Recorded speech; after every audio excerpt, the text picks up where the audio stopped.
It's okay. It's just 20 seconds. We can wait. Yeah. We can be patient. It's a good practice. I think we're live now. Yay! I love tech stuff. Yeah, I know, it's so fun, isn't it?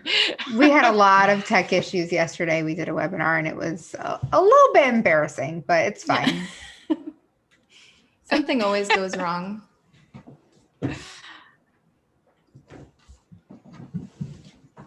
All right. Oh, shoot. Okay. Gosh. Okay. All right. Wait, why is it playing?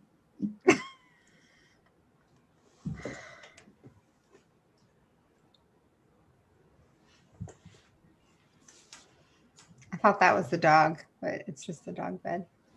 I thought it was his head. Just the bed. It's just the bed. Looks just like him. Okay. Did you guys hear that playing back? Sorry, everyone. No. Okay. I guess it was just me then. Okay, well, hello everyone, and welcome to the live stream. We have Katie and Ilana from Loomier today, and we are going to discuss pricing in the surface pattern design industry. I'm so excited because I feel like this is a very opaque topic, but more and more artists are coming out to discuss pricing so that new artists can have a better idea of what to charge for their work. And so, Katie and Ilana, if you can just tell us both like a little bit about your background and how you became an artist, just so people can get to know you a little bit better before we dive into the pricing question. I'll take this one because Katie and I have really similar paths. So it's kind of funny. We can like fill in the blanks for each other. But fun fact is we have yet to meet in person. We've been working together for about 2 years and a little bump in the road hit 2020. So our meeting was delayed, but we both worked, we went to school to do graphic design and got our BFAs, and then quickly found hand lettering and worked as art directors. And like on the side, we had product shops. So I think both of us, Katie can speak to growing up, but I always knew I wanted to be in the arts or creative in some way. But I definitely, when I was little, didn't know that what I'm doing now existed. I knew that I could work for myself, but I didn't know I could draw letters all day and that I could license my work. That was definitely not something I learned. So there's definitely been a learning curve, but we both did go to school for graphic design, for a BFA, and really immersed ourselves in the world of making, I guess. So we've dabbled in a bunch of things. We've learned the ropes, but I think getting to where we are, we just knew being creative was in our blood. Yeah, totally. I was planning on actually becoming a musician. Both my parents are musicians. And then I guess it was my creative rebellion when I decided to do something slightly different. I know my mom was real sad about it, but, but I know it's so funny that your parents would actually like want you to go to school for music. That's not the norm, but it was for me, but they ended up being really supportive of it later. I definitely, didn't know that graphic design existed as an option. And I was in like a photojournalism class in high school, and we had an assignment to create like an album cover. And I ended up working like late every single day. And instead of just doing the cover, I did like a full insert, and it was like 12 pages. And I remember asking my professor, like, what is this that I am doing? And he was like, oh, that's graphic design. So that's kind of how I found it. We have not talked. I don't think we've talked about this, but that was my first project too. I don't know if it's like the quintessential first project, but I never wanted to be, and I'm not talented when it comes to playing music or singing or anything like that, but I wanted to direct music videos. That's awesome. I didn't know that about you. Remember behind the scenes? Finding just so many things out about each other. Do you remember what was that show on MTV, like making the video? Yeah. I was like, that's going to be me. I'm going to storyboard them. Amazing. And I like, in my head was a famous dancer. I cannot dance, but I like to pretend on TikTok. But how funny. The album cover is a good first project. Mm-hmm. Really gets you in there, gets you down and dirty. Yeah. I love it. That's awesome. Okay. But then you guys kind of ended up becoming surface pattern designers, hand letterers, and becoming this whole world, and you kind of partnered up and you have your own business and you work independently now. So I guess what was your first experience with kind of learning how to price your work? And why do you think that pricing is so difficult for surface pattern designers, illustrators, and hand letterers? Well, I will just start by saying, Katie and I both had our own product line. When we like discovered hand lettering, we were like, oh, we could make our own greeting cards. That was a natural fit for the style of work we did. And then we basically were sent licensing contracts. We found these companies that wanted to work with us or reached out to these companies. And then in return, they sent us these licensing contracts. And we were like, WTF is art licensing. So that's how we both found it. And then we were like, okay, we're going to go to the University of Google and figure out how to price our work. And I think one of the hardest things is that people don't share these numbers transparently. So how would you know what to price, especially if they're not teaching you in school or you've never had to do it? It's not very like quote unquote mainstream. So how would you know? How on earth would you know what to price? So I think that's one of it. And then obviously there's like imposter syndrome and all this fear of like, how do I price based on value? Or I really want the job, so I want to price so that I get the job. There's just like not a lot out there that's transparent. And so that's been one of our goals from the beginning, is to transparently share as much as we can, or as much as we're allowed to, that can help someone else feel a little bit more confident about that. Yeah, my first experiences with pricing as like a young designer, completely starting fresh, was I had like price shaming experiences where like nobody was really sharing numbers or talking about it, but they would like shame you if you did say a number and it like wasn't right. And that's happened to me too. Yeah. And so like I remember being at my first job and another designer there was like, oh, I'm working on this logo project on the side. Like, what do you charge for logos? And I was like, oh, panic. And then I was like, yeah, well, I don't do under like $500 or something. And he was like, oh, you better not. And I was like petrified. I was like, oh no, did I say something stupid? And anyway, it's just, that's definitely like happened so many times, that culture of like, I'm not going to really talk about numbers or normalize it, but I am going to react to you in like a negative way if you don't say what I had in my head. So definitely don't want to perpetuate that at all, because it's confusing. And how are you supposed to know if you have no experience? Yeah. And I love that you have that perspective, because I do think there's a lot of shaming there too, or that, maybe sometimes more experienced artists feel like new artists are trying to devalue the industry on purpose. And so I think that, of course we all want to make more money, but I think that, sometimes these money issues go really deep, especially for women. I think, that's a huge part of it as well, especially in an industry like surface pattern design that is mostly women, So I think that sometimes we just have that fear around charging what we're worth, or, we just devalue ourselves kind of innately, or we just don't know. We just have no idea what to charge, like you said.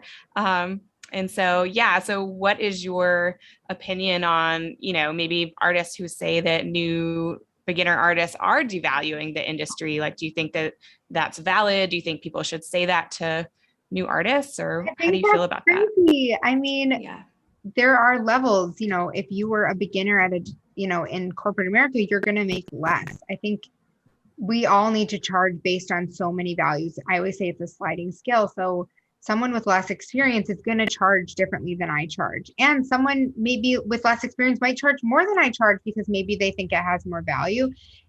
Part of pricing is very personal, and part of it is like perceived value. And so that looks different to everyone. There's no like, you must charge this much. But I think what we want to do is, whatever level you're at, make sure that you know that your work has value and that you're not being undercut. So we're not saying you need to overcharge, but we want to make sure that you are charging and getting paid what you deserve. But at the same time, when we've done projects for way less than we should have, we've done projects that we can't believe they said yes at that price point. So I'm sad to think that people are being told, like, if you're a beginner, you're devaluing our industry. Like, no, we need beginners. Come on in. Like, the water's warm. Come on in. But we need to educate them on how to price appropriately so that the whole industry, you need to be upfront with if you are a beginner, so that the whole industry doesn't get taken down by someone saying that if they have 1 year of experience, they're not an expert. Right. Yeah, I think the education tool is key in approaching it from that perspective, and like, you're welcome here. I know you're new, so this is like kind of the general standards that we're trying to uphold, and this is how we typically approach things. Obviously, though, like, you don't have to do things exactly the same as everybody else does. But I definitely really don't respond to the whole like harshness and shaming and like that approach. I don't think that's a way to foster community or get people like to make a positive change. I feel like that's just going to create like fear in them. Right. And that's not what I want to do at all. Because I know what it feels like to be new and not know what you're doing. And I still don't know what I'm doing half the time. And yeah, I don't want to be the person that's saying, do it this way, don't do it that way. I just want to say, hey, you're invited into this like club. This is, and then, you know, share as transparently as I can. Mm-hmm. I remember when I was doing more like corporate work, and a brand, let's say a brand would come to me and I'd say, you know, I'm unavailable for this, but I know someone who might be within your budget. So who maybe has less experience or maybe can't deliver as much as I'm planning to deliver in my package. You don't know what someone is including in, let's say it's a branding project, which isn't surface design, but the price changes depending on what you're offering. And so I think you have to take a step back too and say, are we even offering the same thing? Like, something might take you a lot longer or might come more naturally than someone else, or your process might be different. It's just such a sliding scale, and there's not a one size fits all answer. But if we can just talk about it and be a little more open and educate people, then I think everyone's better off.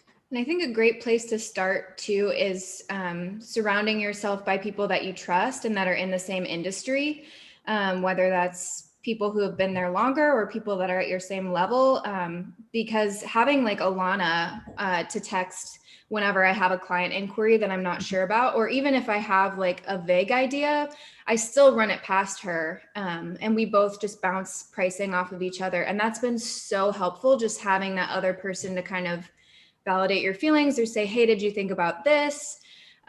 That's super helpful. So I would say like start a Slack channel with some friends, like maybe friends you went to art school with, or if you didn't go to school, like find a local AIGA group, or just start a meetup or something and get those people surrounding you and feel comfortable talking about pricing, because practicing that and just doing that regularly is really important.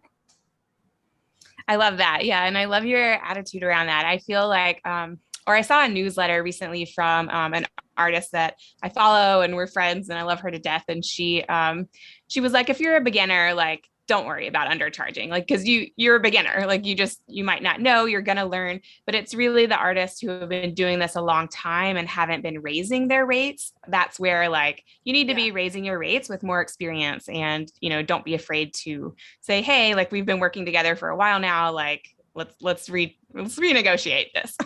Yeah. I think the kind of clients that we need to be holding higher pricing for is like those bigger agencies, the bigger clients, that we don't want them to think you can get a great designer for like $20 an hour or something like that. Whereas maybe if it's like your local coffee shop and you're designing a sign for them, maybe that's more appropriate. So thinking about the context of that too can kind of change my opinion on it.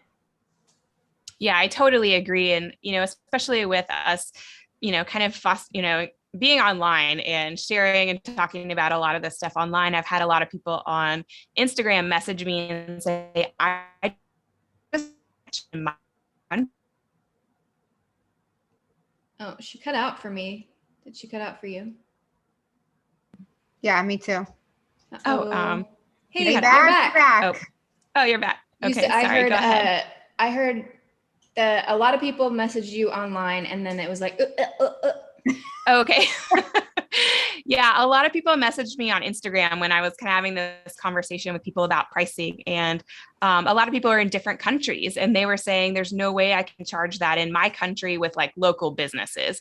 But they had people, you know, responding to them saying, it doesn't matter what country you're in, you're devaluing the industry, blah, blah, blah. And so I agree with you. I mean, I think that you kind of have to tailor it depending on if you're doing something, some design work for Coca-Cola, it's going to be a lot different than your local coffee shop, especially if you're living, in a country that might not have the same rates. And you also have to educate your clients on your value too. Like I hate hearing, I couldn't do that here because that's like a limiting belief. Like you can do that here, but you obviously have some barriers or some belief that you can't. Like maybe 3 people said no, but that person isn't the right person, or they don't know enough about how much you have to offer and bring to the table. I'm not saying it's like $1 million job. I'm just saying, there's a conversation. I think that's one of the hardest things as someone who is self-employed is educating clients on what your value is and why it's worth what you're charging. And I think that works really easily in surface pattern design because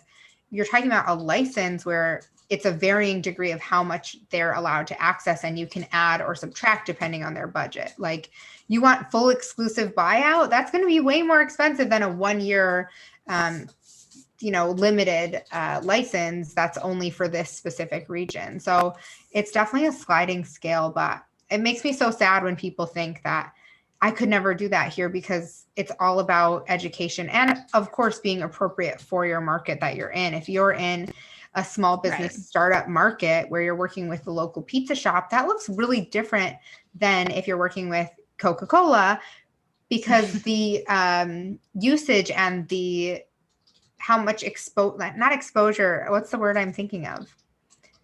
Like the reach is much different. Yeah. So I think, there's so many factors, and pricing is hard even when you've been doing it for ages. Like Katie said, we call each other every time we get an inquiry and reference each other. And like we have this guide that we go through the Graphic Artist Guild book, and we just like cross-check several times before we feel confident in our pricing. So it's not just this natural, I have the number in the back of my head every time. It's definitely like a process. That's good. Yeah, that's really good to know that. And I'm sure, people watching are, learning that, I can access these resources and kind of cross-check my pricing and make sure that I am charging enough. So let's discuss freelance jobs and coming up with an hourly rate versus charging a project fee or like a day rate. So I'm just going to be totally transparent and use myself as an example because I'm still kind of new to the surface pattern design industry and working independently. I've been doing it for about a little over 2 years now, but I still feel like not totally confident. So let's talk about that. So when I worked in-house as a textile designer, I was a senior designer. I earned $75,000 a year plus bonus. And, in Atlanta, that's pretty good. I had to work up to that. I think that's amazing. Of course, when you're independent. Oh, thanks. Okay. So when you're independent, you are paying your own taxes, your own health insurance, your business expenses. Like there's so much that you are now responsible for that $75K or whatever your previous in-house salary is not like, you're not trying to match it verbatim, right? Because now you have all these expenses. Right. So I adjusted for that by paying myself $100K per year and came up with the hourly rate of $50 an hour. I discussed this, in the effort to be transparent and, kind of gauge the industry. And I took a poll in my Instagram stories, and 76% of the people told me that I was charging too low, and that, I just want to be transparent because so many designers kind of find themselves in this boat, and like they might have that logical process that I did. And so I would say I would ask you, what would you do differently in terms of coming up with a good hourly rate? And on top of that, a lot of designers DM me saying that I should be charging anywhere from, just an additional $10, like $60 an hour to $120 an hour. And I know depending on your experience, if you're a beginner, if you're senior level, I worked in-house for 7 years as a textile designer, 4 years in graphic design. Before that, I was senior designer in my in-house role. So, do you think I'm charging too little? Do you think, what would you say? No, I mean, yes, I think you're charging too little because you're an expert. I mean, I know you said you're new to this, but you're not new to this industry. However, Katie and I don't love hourly pricing because what happens, the way you got to that number is you divided your time equivalent to money. So you're trading every single hour, but you don't need to work 40 hours to make your income, because a lot of the work you're going to be doing is actually behind the scenes building your business. And so your time is more than just a dollar figure. So that's the reason why I would charge more, is because and I wouldn't charge hourly, is because your time, you shouldn't just be trading dollars for hours.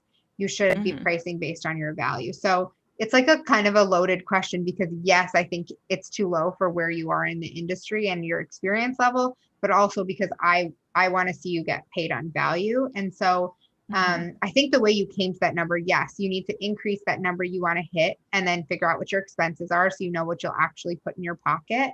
But then I would break it down more of like, okay, if I take on this many projects a month and I have income coming from this, and then I have income, it doesn't matter how much time, like first start by figuring out where is the money coming from. And then also like gauging the industry. Katie, do you want to add to that? I really like, kind of as I've gone on in my career, kind of thinking of monthly goals instead of like hourly goals that I need to hit, or even weekly, because there is so much ebb and flow in owning your own art business. And we have a lot of layered income streams. That's something that Ilana and I both really believe in for a sustainable art business, is having revenue coming from multiple places and some passive income streams. So we kind of plot things out as like, okay, I need to make $6,000 this month to meet my yearly goal. So now that I know that, I can say, oh, I'm going to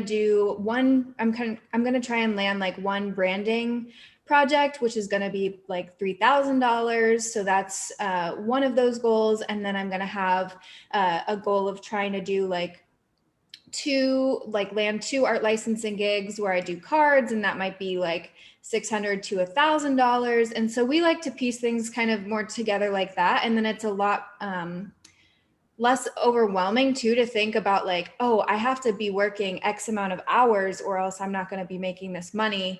That's not really how, for us, that it has really worked in our businesses. Yeah, I think because if, let's say you have a 40-hour work week and you're billing all those 40 hours, then you have 0 hours left to build your business. You have 0 hours left to do the behind the scenes stuff that isn't just creating.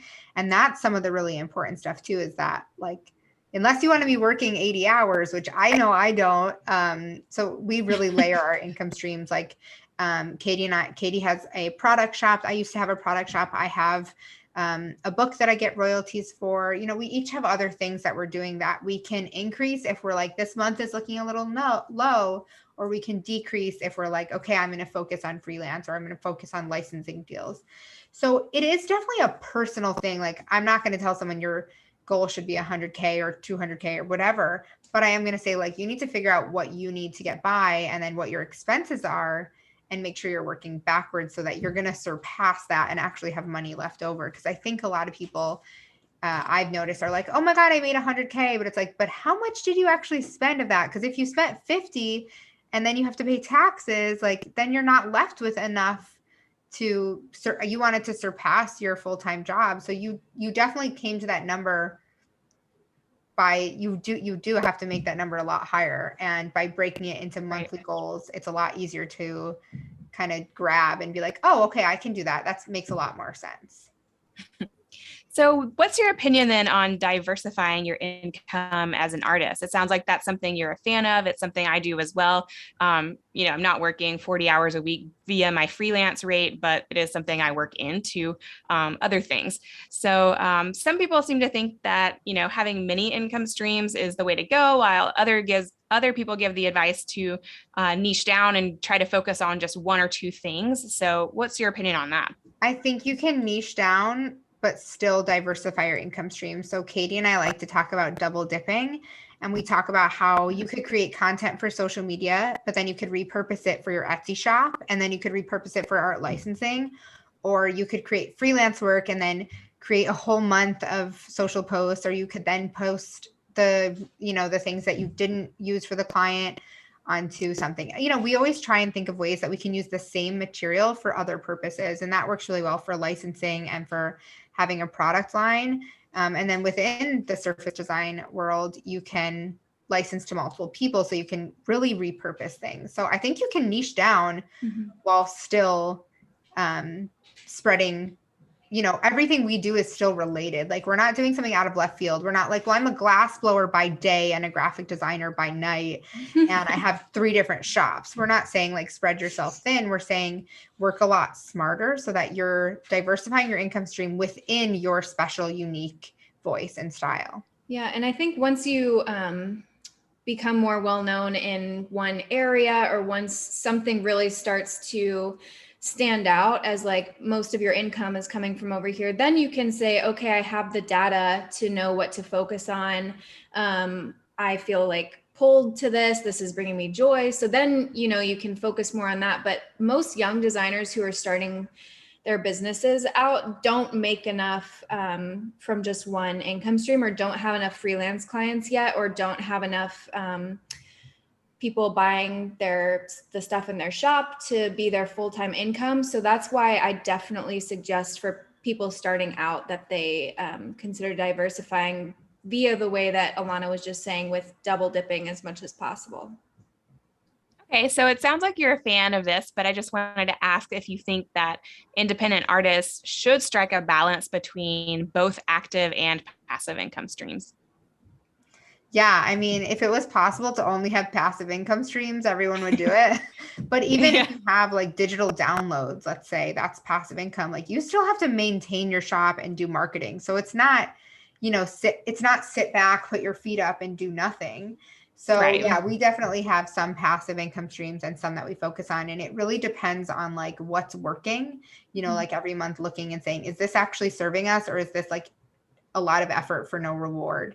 And if so, how do we change that? So yes, definitely. And it's hard to have a completely passive income stream too. Like, people say passive, but it can be defined in a couple of ways. But our 2 biggest ones are, art licensing. You can get deals with royalties. So you can finish a job in January, and then in December, you're getting a check for royalties for the last quarter or something like that. And you just continue to get checks for things that you've already done. So that is legit passive income after you do the active part up front.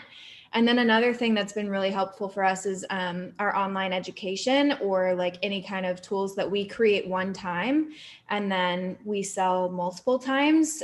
But that's not passive completely, because we're out there doing marketing and talking to people all the time and creating new things. And so when we say passive, we have some air quotes sometimes. Did you guys hear my dog? Right. I couldn't. My dog just moaned so loud. It was really embarrassing. Yeah, just like Katie said, like our courses are passive income in the sense that we've already created the course and it's selling, but we put a lot of work in behind the scenes. It's the type of work that like nobody sees or nobody knows about or whatever, to make sure that it keeps selling, and it's just so funny when people think passive income is like literally put your feet up and like sit back and do nothing. Like, if that was a thing, like every single person would be doing it. Like everyone would do it. That would be amazing. That's not what it looks like. It requires a lot more work, or a huge team, so you can have, the life that you're striving for on the couch. But yeah, we definitely like a mixture of both. Right. I think, passive income in terms of not trading dollars for hours necessarily. Yeah.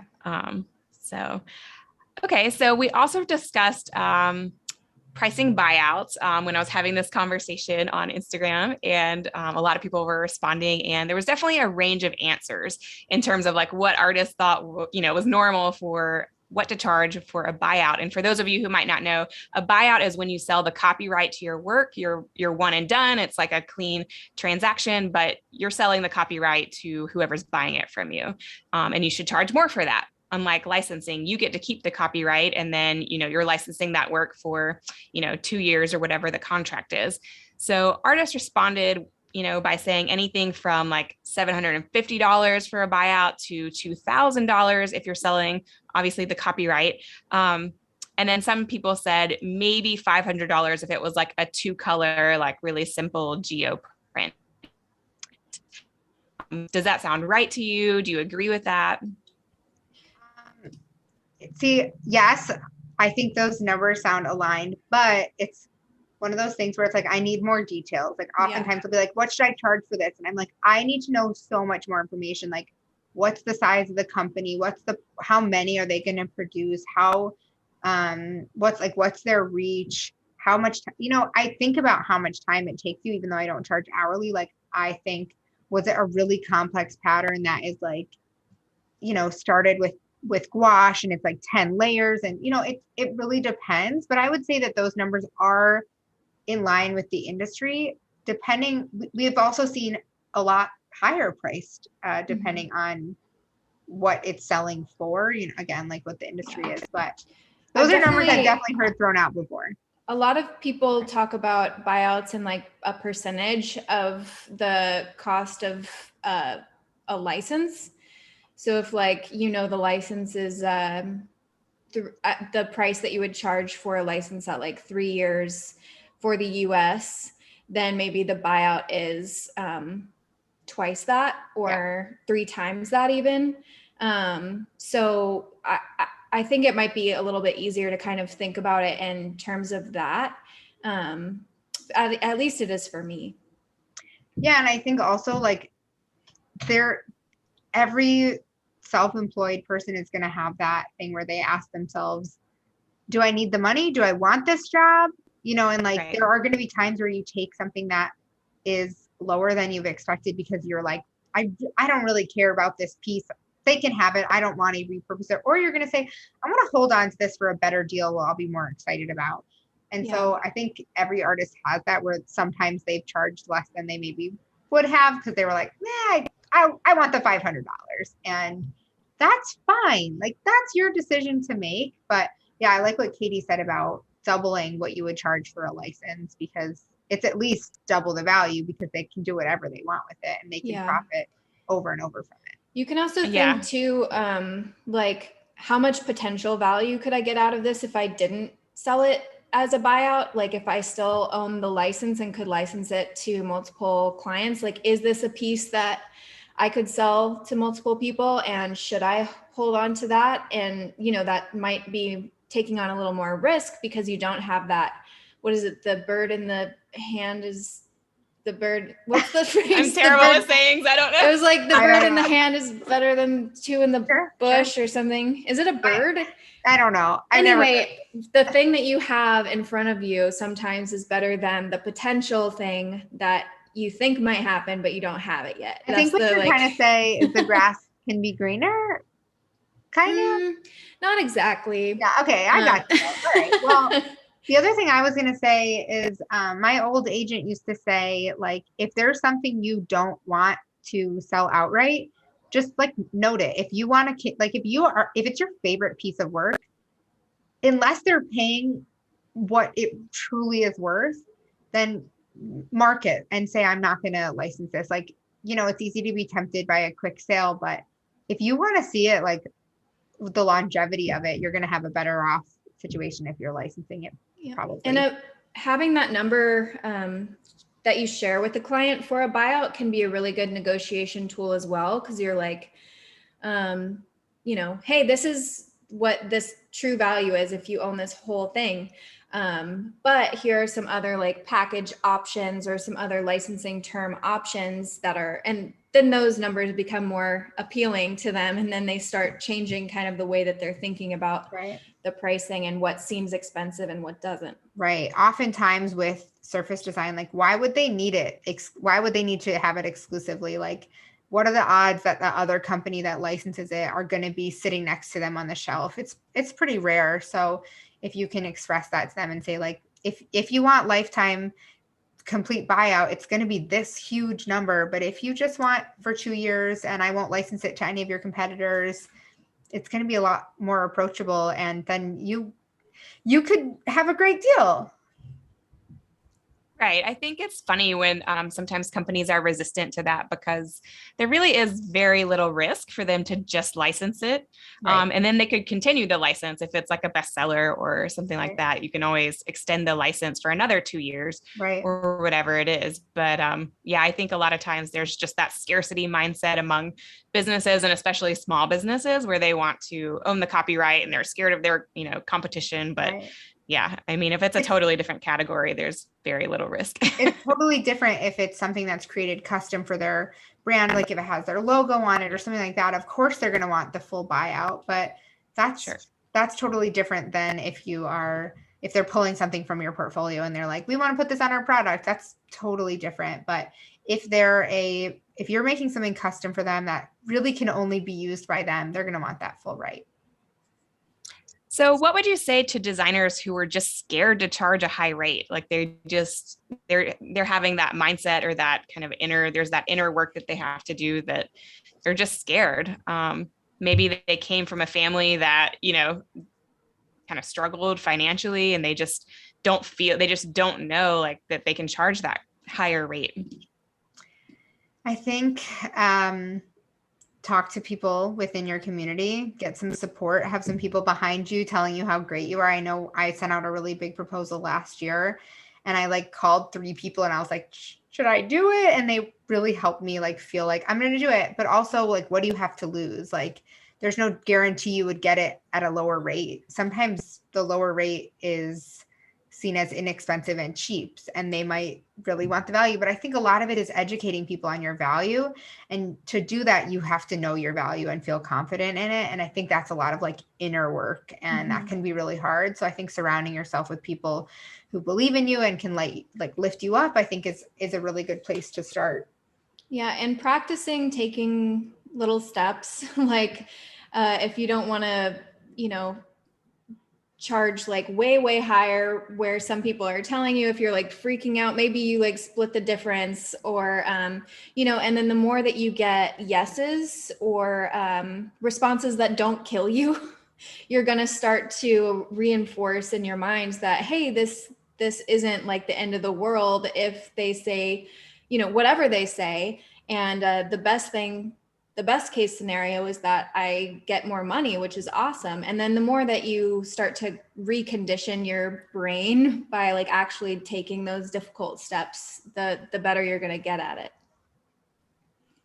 Nice. So while we're on the subject of income, how do you feel about the option to work with an agent? I know, Ilana, you mentioned that, you used to work with an agent.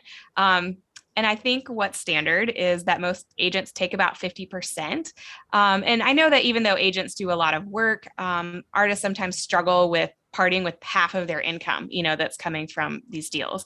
And some agents even, require that freelance jobs that you get. If it's their client, then that you have to pay them a percentage of those jobs as well. So how does a designer know when maybe an agent is maybe asking for too much and versus what the industry standard is if you do want to work with an agent? Do you have any opinions on kind of what's fair and just for new artists who might not know?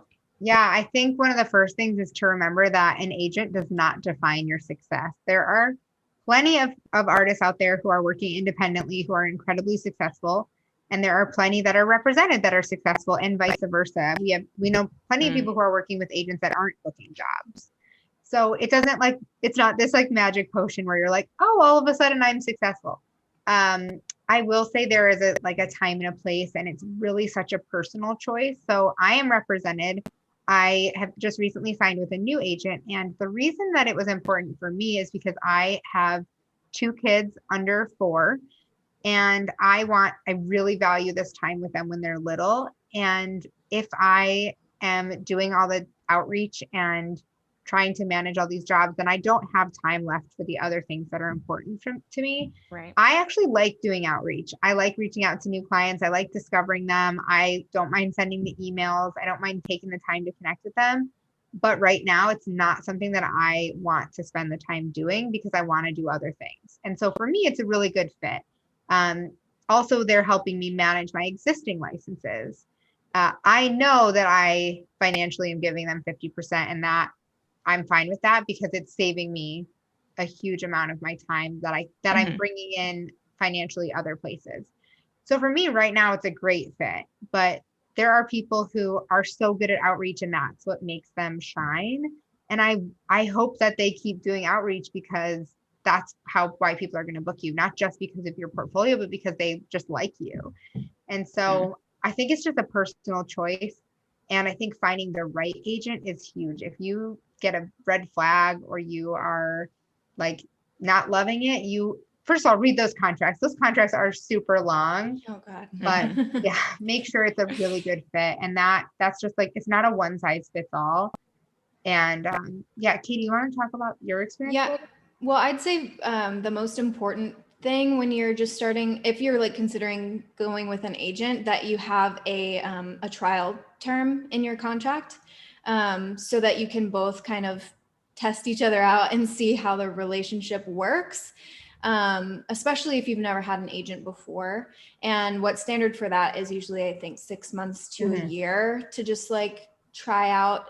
So I would definitely recommend looking for that. Or if, that's not something they approach you with, tell them that's something that you want. And then you can like reevaluate after and decide if you want to keep going or if you want to part ways. I had an agent at one point, and just the amount of work that they wanted me to submit on a monthly basis was too much for me. I can absolutely do that amount of output in certain months, but I just felt like it felt almost like having a boss again. Yeah. And I was like, oh, wait, didn't I go off on my own to like be able to kind of create my own schedule and like not have to, have these kind of obligations of do this amount of work by this amount of time. Like, so that kind of, I thought in my head that it would work out, but it ended up being like a big stressor for me. And so that's one of the reasons that I'm currently just doing it on my own. And I started having like greeting card companies reaching out to me fairly regularly too, which was good. So I'm kind of riding that greeting card train at the moment, which is great. Awesome. Yeah, I think working with an agent really is a personal decision. And some of the pros are that you don't have to do that outreach and it does save you some time. On the other hand, you kind of lose sight and you lose a little bit of control of who are they reaching out to, like, I don't know, did they show them this or did they show this client this? And you can try to have those conversations, but also an agent is representing so many different artists.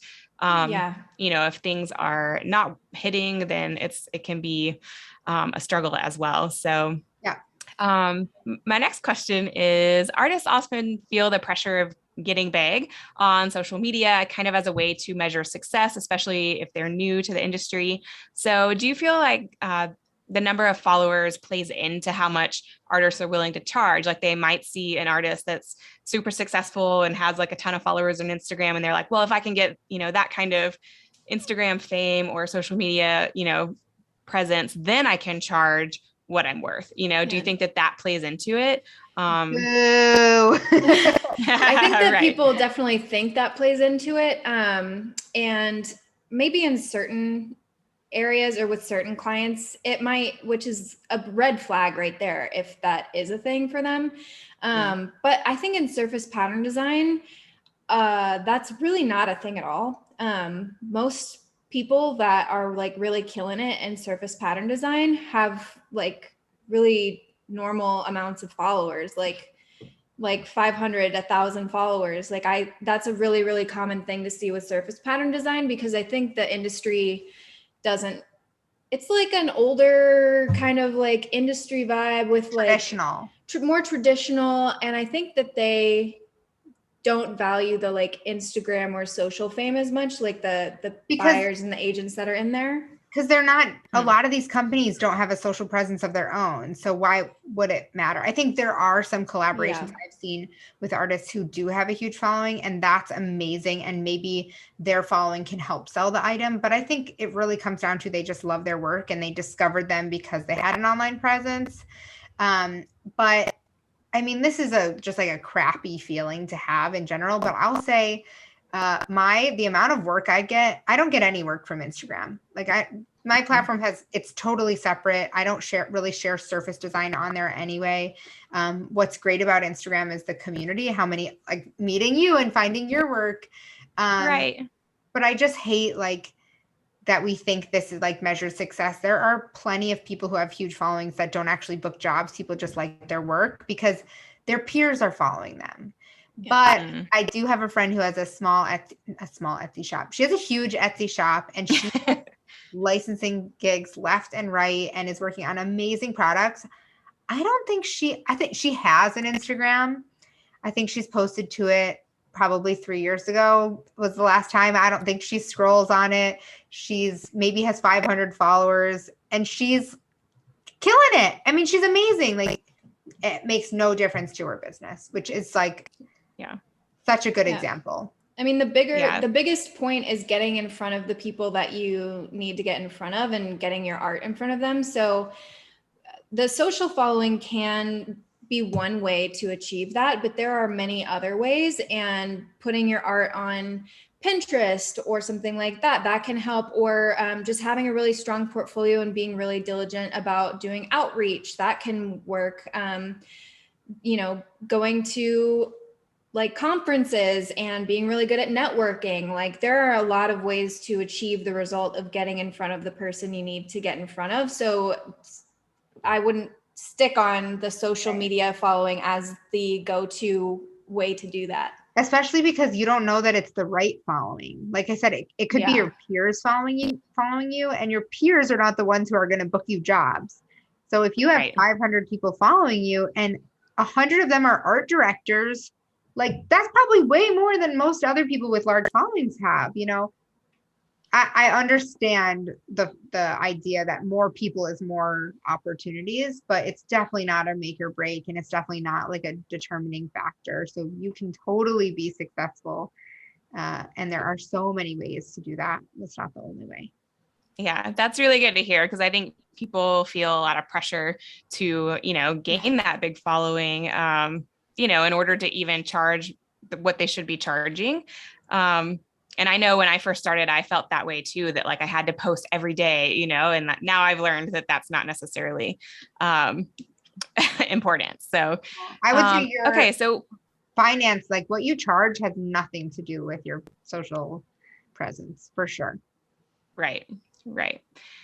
So what's your opinion on selling your artwork on stock sites like Pattern Bank or Creative Market, or some of these print on demand sites like Society6 or Redbubble? We always say with those kind of things, you get out what you put in. A lot of people see those sites and they're like, oh, great, this is a great passive income opportunity. And then they throw up some designs. There's more to that sentence, but they could also throw up. So they like put some designs on there and then they leave it and don't come back to it. And then they're like, oh, why isn't this selling? Why isn't this making me money? Right. Well, because you're not promoting it, because you're not regularly posting new things. So there's a lot that you need to actually put into sites like that to get an outcome that's even somewhat helpful. Right. There's Jen Wagner has a class on it, and she does typefaces, and she talks about how she's made her shop successful, but that's her job. I mean, she's really, immersed herself in that field and succeeding on that platform and all those things that come along with it. But it's definitely not something you can just, here's a new font and then you're done. Those websites also really foster a climate of low priced goods, and people that kind of shop on there tend to expect things to be really cheap.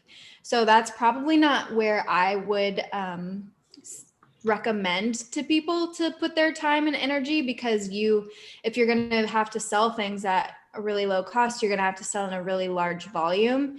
And Ilana and I have figured out time and time again that it's way more worth our time to focus on a larger priced item that maybe takes a little more time investment than a bunch of small things, because it's so much easier to do one large thing than like it's like 1,000 small things. It's like a shiny penny. Like you're like, oh, I want it, but it's not really going to get me anywhere unless it's like a lucky penny or something. But I think one thing we love about it, I don't know if Katie said this, but you can like, if you're doing surface pattern design and you want to test out how your things would look on a product, buy the product. And then that's like a ton of content.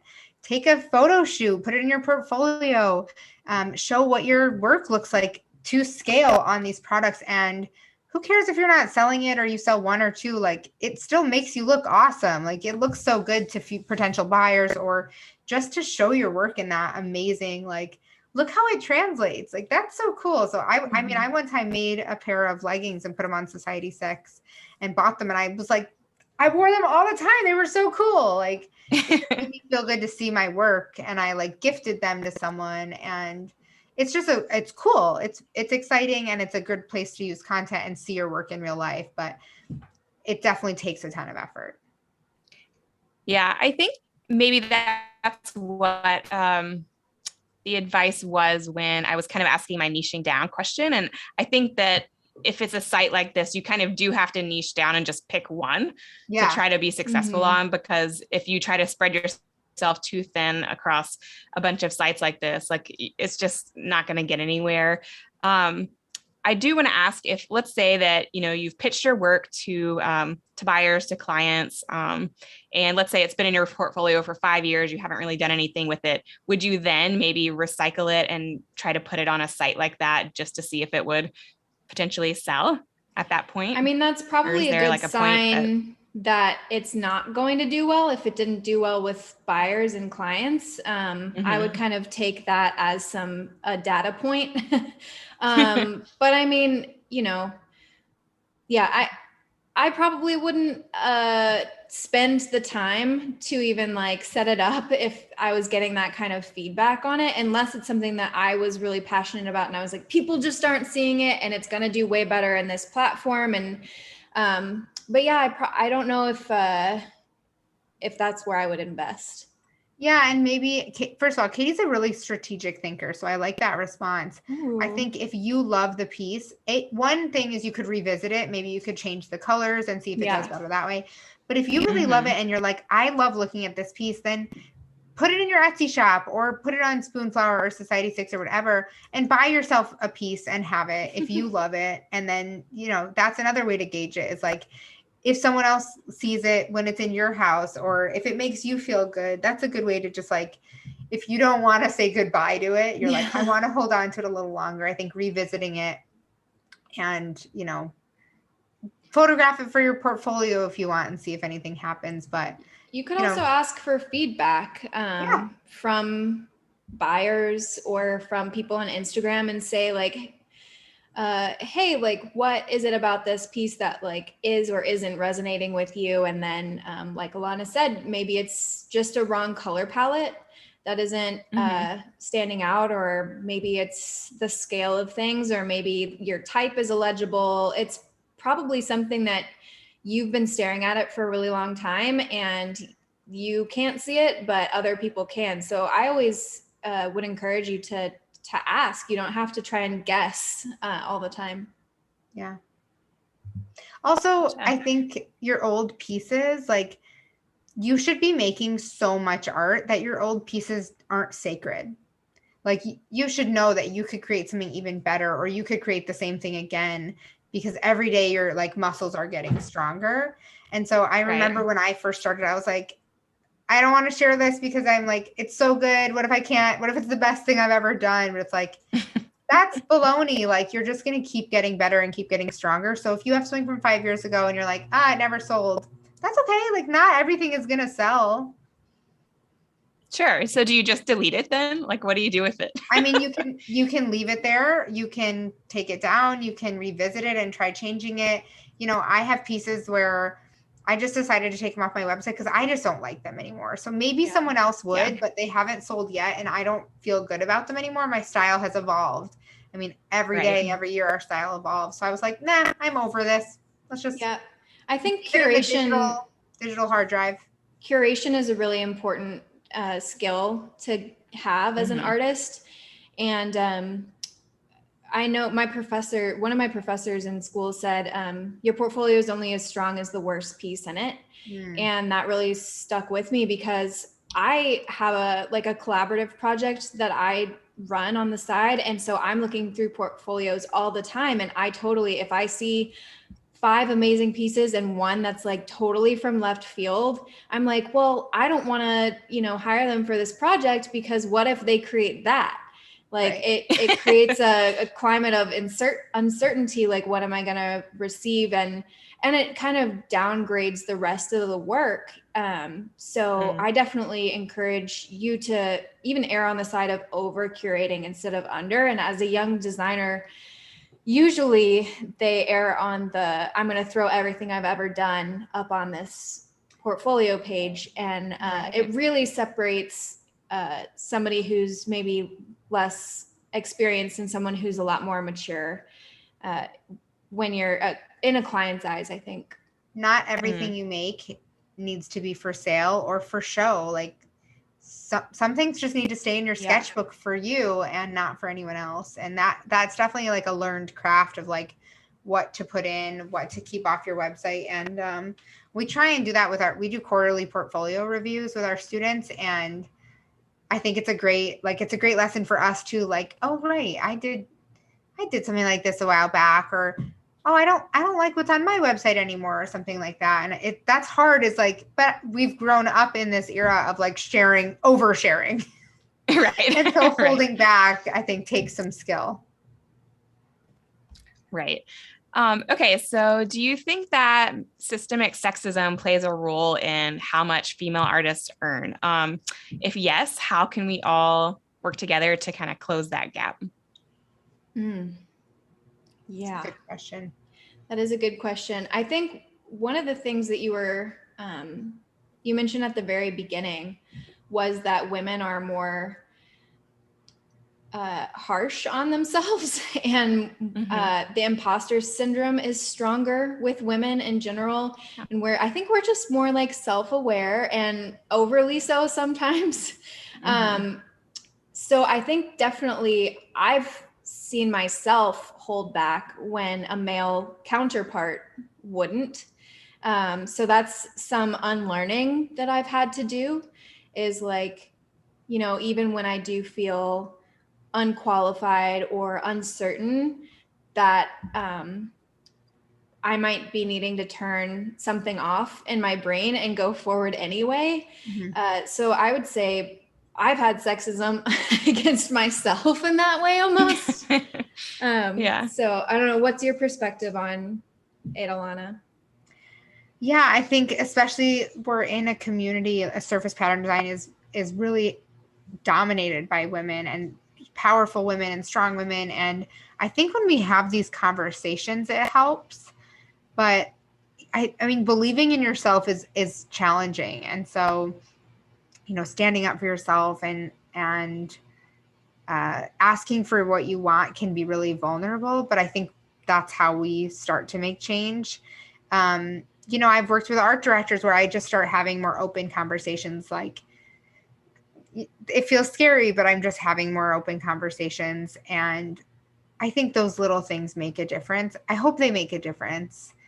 But we have this pricing guide where we interviewed like 25 different artists on like projects that they'd done and what they'd charged, and asked them all these questions about it. And there were only like 2 men that we asked, I think, but their prices were high. But one of the guys was the highest price by an insane amount. He was at like $80,000 or something for this one project. Wow. And he's a talented designer, but it's not like all those other people in our guide are that much less talented. That's not the case at all. He just correct proportion. Yeah. Right. Exactly. So he had the confidence and the chutzpah to ask for that outrageous amount of money, and he got it. So I think he even said that. I think he said like there was no way, and I think they ended up like adding to the project, and it was a big project, but yeah, I think it's the leaning on your friends and asking and surrounding yourself with both male and female designers who can have these conversations with you. We actually worked with him, and he was incredibly humble and lovely to work with. And sorry. I was gonna just spitballing on what you said. I think creating in your community a diverse group of people, so men and women, but also like different races and different backgrounds and different economic statuses and ways to think about the world. I think that's really important. And we've had it pointed out to us, that our circle was a bunch of like white women, and we were like, oh, you're really right. We need to start including some other voices in this conversation, and we need to be listening to other voices. And so I think that's hugely important to mention. Like, don't just have a group of people that's like easily accessible and that you just like pull off the street near you. Like, make sure to reach out and make sure everybody's represented as much as possible. Right. Like actually go out and look for people who are diverse. Like, if you just scroll through your feed and you realize that everyone is the same, go out and look for someone who is different than you are and find out their experience and loop them in. And that even goes for skill level. Like, have a beginner in your conversation, have an expert in your conversation, and see how they struggle with the same problems, but they're going to come to it from very different perspectives. So surrounding ourselves with people who just like are in our industry. I mean, and the same goes for like, we started having this conversation, like there is room for everyone and everyone brings something different to the table. So there's no need to like worry. I saw this from someone on Instagram today. Stop making a competition where there isn't one. Right. Like, there is no competition here. Like, we all win. We all get to win. So let's have the conversations that allow people to all win. And I think that's really important. I love that. And I could not agree more. Do you guys have time for maybe a couple of questions from the live audience? Sure. Okay. Let me just scroll back up to the top here and see. Okay. Someone from Sparkbox Studio, Print Shop and Artist Residency asks, when you say share as much as you're allowed to, do you mean that in some cases you aren't actually allowed to share the details of the pricing? Yeah. So if there's like an outright sale or an exclusive buyout, or, you're giving the copyright, they might tell you, please don't share online. We try and always reserve the right to share within our portfolio, but I know some agents don't want you to share things online because they want to give the clients first dibs. And it's just, you might sign an NDA with someone that you can't share. So like, just being mindful of that. More times than not, you can share pretty much whatever you want to share. But it has happened a few times where we've shared something and then realized we're not supposed to share it, or where we've like signed something that we're not supposed to share specific details. Is the question about sharing pricing or sharing the art itself? Sharing pricing. Oh, okay. Yeah, I mean, it's kind of like potentially a delicate subject if you're going to like post something to a bunch of people. I wouldn't necessarily say, hey, this client named blah, blah, blah, paid me this amount. I actually asked for this amount. That might make some people uncomfortable that you're working with. But we've definitely kept the client anonymous and talked about it. We talk about the real clients' names to our friends. But yeah, I would be careful just with like directly naming clients and putting numbers next to it. Just for like regular business practices. You don't want to like make anybody uncomfortable or feel like too exposed. Right. Okay, so Autumn Runs asks, how much wiggle room is there when established companies reach out to license your work? Should I bother negotiating or bringing numbers to the table, or do they come to me with what they pay? I vote for always negotiating. Yeah.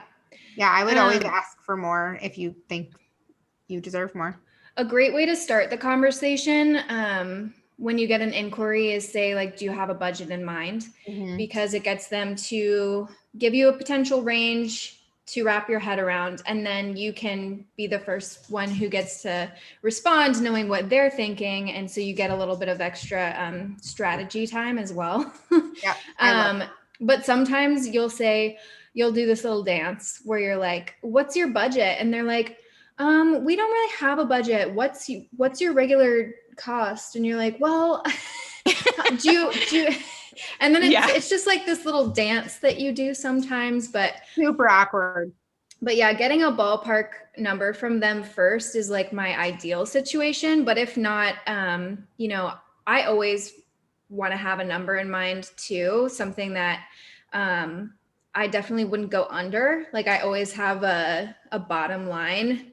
So that helps guide my negotiations too. But definitely, and like we said before with negotiations, you don't just have to like say negotiate on the price. You can negotiate on the terms to get to the price. So that's something you should definitely keep in mind is like, okay, so they can't do the $2,000. Can we get to the $1,500 that they want if I make this license like really limited and only give it to them for like 3 months or something like that? Like, what can I do so it's advantageous for me, but also sits in their budget? Yeah. Okay. Uswa asks, for a new textile designer who doesn't have any previous experience, do you recommend getting a job before getting into your own business? I think she means working in-house. I mean, I think that's totally a personal, like if you want the experience of working in-house, great. Katie and I did not work in-house in textiles. We worked as art directors, like basically graphic designers, and worked our way up. So if you want the experience, great. And if you're like, no, I am made to work for myself and I will figure it out and like bootstrap myself and figure it out and do the hard work, then that's great too. There are so many online resources now that you can definitely make it work if you're willing to put in the effort to figure things out. But there's definitely nothing wrong. A, there's nothing wrong with working for someone else, and B, there's nothing wrong with like learning the ropes, so if you think you'll enjoy the job, I think that's great. Yeah, Lauren, it seems like you would be a good person to chime in on that question too, since you have that experience. I tend to give the advice to work in-house first, only because I see people say like, well, should I get a job or should I go back to school? And I would rather learn by being paid than like taking out a bunch of student loans and like, and I don't know, I had a fine art degree. So my experience in school was a little bit different, but I didn't feel like it really prepared me for the real world. Yeah. And I don't know, I think it kind of depends on what kind of support system you have as well. Like I didn't really have the option to like move back home and like live with my parents while I like built up my business, like I had like bills to pay. Moving back home wasn't really an option for me. So, getting an in-house job was the best thing I could do while I kind of learned the industry from the other side of it, we worked with licensors. So I learned about it from, that side of it. I think that's really great advice. And my time as an art director at an agency was really invaluable to me because, I wasn't prepared for the real world from art school. I was prepared to make art, but I wasn't prepared for all of the culture and all of the experiences that come with that. So I definitely would recommend at least a couple years with somebody else or in a partnership, or it totally depends on your support system, but there's so much you can pick up when you're working for somebody else, and that can be just really beneficial. Plus I was able to kind of, once I discovered that I really loved lettering, for example, I kind of steered my projects towards lettering while I was working for somebody else. And I was like, getting paid to kind of explore and learn things that would benefit my future business. Right. I thought of my full-time job as funding for side hustle. Yes. Like my money just went all back into it. So I could actually give it the space to grow. So I think Lauren, that was great advice. Mm-hmm. Oh, thanks. Yeah, that's kind of what I did too. Well, is there anything else that you guys would like to close with or give advice to people? For those of you who are watching, their business, Loomier, has a pricing guide that it's called Price with Purpose, and it's amazing. It's linked down in the description below. So definitely check that out. But if there's anything else you guys want to close with, feel free. I would like to close with just you're welcome here, and we are happy to have more people in this industry to support each other, and we really want to create this culture of sharing and not shaming. And the more that you can perpetuate that, and the more that you can speak with transparency and empathy, the better. So we definitely are encouraging that. And then we encourage you to also try to do the things that sound scary, because that's how you grow. So price a little bit higher than you're comfortable with. Ask somebody to work with them even when you feel like you're not ready. Do those things, and that's really going to be where you find those growth moments in your career and in your life. So well said. What? It's perfect. It was perfect. Good note to end that. Well, thank you guys so much for coming on. I really appreciate it. And we'll see you next time. Have a wonderful day. Thanks for having us. Thanks, Lauren.